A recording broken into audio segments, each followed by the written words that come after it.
Halo Cingu, bertemu lagi dengan Mimin di Seri Channel yang selalu mengupas alur cerita dari drama-drama terkeren, terbaik, terseru, terasyik, dan yang pastinya selalu Mimin suguhkan dengan kualitas video ter-HD. Di video kali ini, Mimin akan mengupas alur drama Korea lawas untuk mengobati kerinduan kalian nih Cingu. Drama ini berjudul Moon Lovers, di mana drama ini mengisahkan tentang seorang wanita yang kembali ke masa dinasti Goryeo dan terbangun dalam tubuh seseorang bernama Hesu. Lalu ia membuat beberapa pangeran jatuh cinta kepadanya. Oke Cingu, tanpa berlama-lama lagi, mari langsung saja kita rekap kisah selengkapnya. Siapkan handsfree, mantapkan posisi, dan capcus.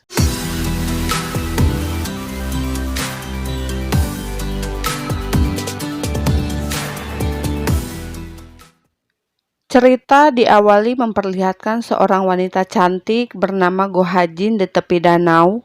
Wajahnya terlihat kacau dan ia sedang minum-minum di sana. Saat itu, seorang gelandangan terus melihat ke arahnya sehingga Hajin pun memberikan botol minumnya kepada gelandangan tersebut. Seketika pria itu pun mengambil dan minum-minum sambil mendengarkan curhatan Hajin. Lalu tiba-tiba Hajin melihat anak kecil terjatuh ke dalam danau. Awalnya ia berniat mengabaikan anak itu, akan tetapi karena tak ada satu orang pun yang melihat anak itu jatuh, Hajin segera berlari untuk menyelamatkannya.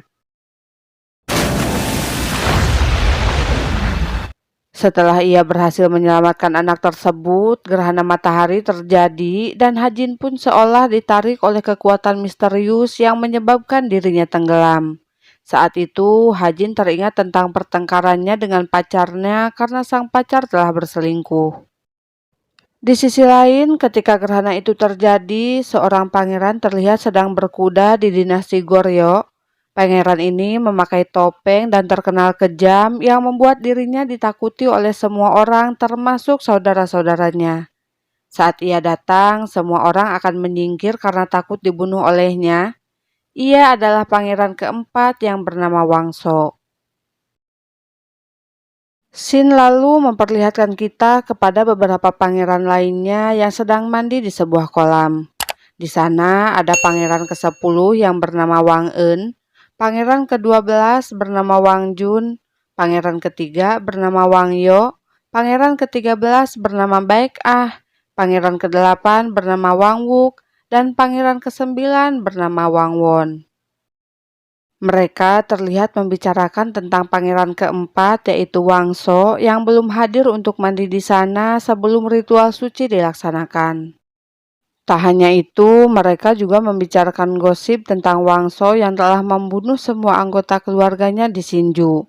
Alih-alih marah mendengar pangeran lain membicarakan Wangso, Wang Jun, dan Wang Yo yang merupakan saudara seibu malah ikut membicarakannya.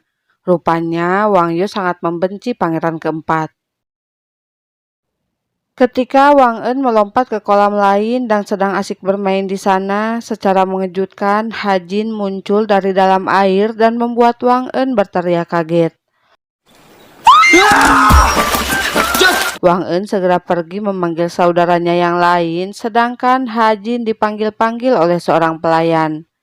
Wang Eun yang melihat Hajin pergi berusaha mengejarnya. Sementara itu, pangeran ke-8 terlihat bergumam memanggil Hajin dengan nama Hesu. Kemudian pelayan itu membawa Hajin pergi dari pemandian para pangeran melalui jalan rahasia.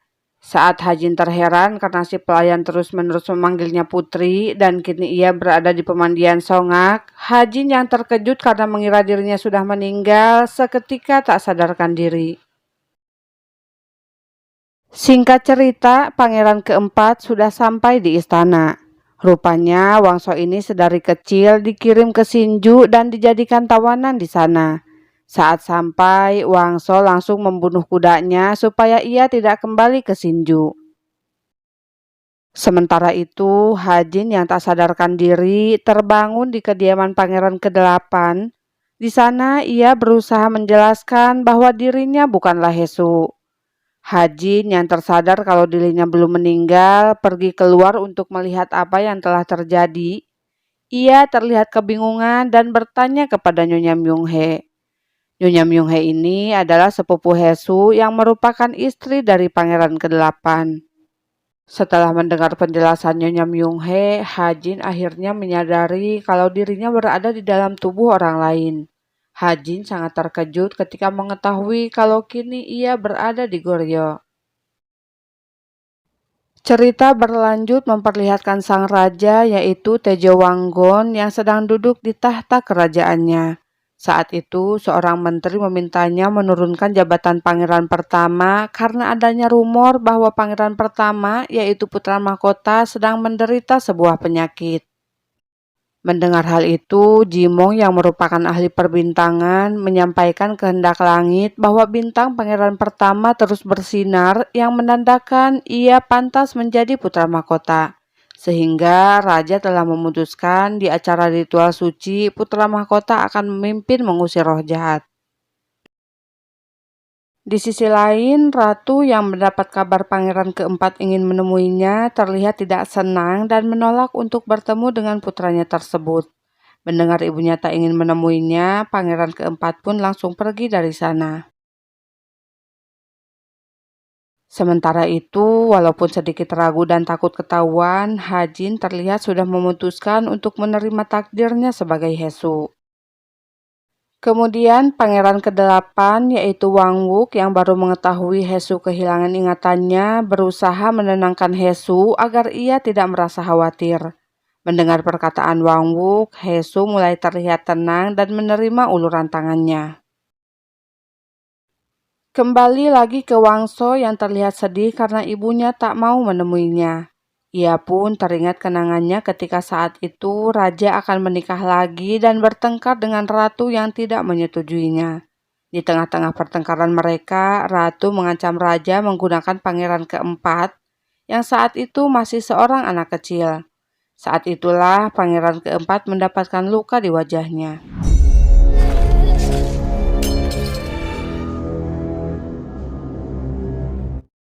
Shin lalu memperlihatkan Ha-jin yang kini mulai membiasakan diri sebagai Hesu.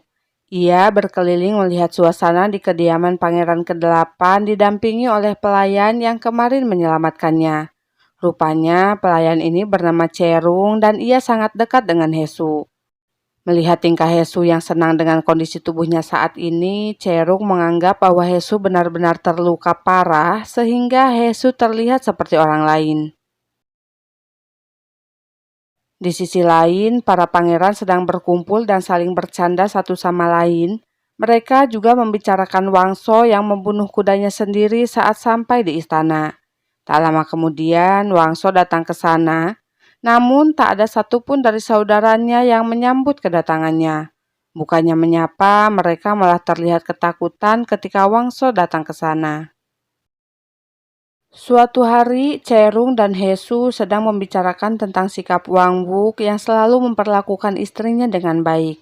Tanpa sadar, ia terus menatap Wang Wook yang sedang bersama istrinya. Saat itu, tiba-tiba Putri Yeonhwa menegurnya karena menganggap sikap Hesu itu tidak sopan. Namun, bukannya takut, Hesu yang menganggap Putri Yeonhwa ini menyebalkan, sengaja mengatakan kata-kata tidak sopan sehingga membuat Putri Yeonhwa menjadi marah. Pangeran ke-8 yang melihat mereka ribut membawa Hesu ke sebuah perpustakaan. Di sana ia berusaha membuat Hesu mengingat dirinya akan tetapi tidak berhasil. Melihat sikap Hesu yang berubah total, Wang Wook berkata kalau Hesu tidak seperti biasanya dan seolah ia adalah orang lain. Tadinya Hesu merasa khawatir karena berpikir dirinya ketahuan telah berpura-pura. Namun rupanya Wang Wook tidak merasa curiga dan menyuruh Hesu untuk pergi. Sementara itu, putra mahkota menemui Wang Sho untuk memintanya bekerja sama karena mereka mendengar seseorang akan membunuh putra mahkota saat ritual suci berlangsung. Putra mahkota ingin Wang Sho menggantikan dirinya dan berpura-pura menjadi dirinya dalam ritual tersebut. Kemudian putra mahkota berkata jika Wang Sho menangkap pembunuh itu, ia akan mengabulkan permintaannya. Rupanya Wang Sho meminta agar putra mahkota mengizinkannya untuk tetap tinggal di istana. Di sisi lain, Putri Yeonhwa menyuruh Hesu untuk membuat lem. Walau merasa lelah, Hesu terlihat mengerjakannya dengan sungguh-sungguh. Saat Hesu merasa kelelahan, Pangeran ke-8 melihat Hesu melakukan beberapa gerakan yang menurutnya terlihat aneh.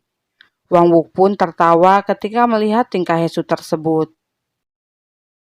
Xin lalu memperlihatkan para pangeran yang sedang berlatih untuk acara ritual suci yang dilatih oleh Jimong. Ketika latihan selesai, Jimong segera pergi dari tempat latihan dan saat itu Hesu melihatnya. Melihat Jimong, Hesu teringat kepada gelandangan yang dahulu mendengarkan curhatannya. Ia langsung mengejar Jimong untuk menanyakan tentang apa yang telah terjadi. Saat kehilangan jejak Jimong dalam pengejaran itu, tiba-tiba Pangeran Wangso melintas dengan kudanya yang seketika membuat semua orang menyingkir karena ketakutan. Hesu yang hampir terjatuh karena tersenggol seseorang diselamatkan oleh Wangso yang menariknya naik ke atas kuda. Oke Cingu, jika kalian penasaran dengan kelanjutan kisahnya, jangan lupa like, comment, and subscribe channel Mimin ya, biar kalian tidak ketinggalan menyaksikannya. Gumawo, bye-bye.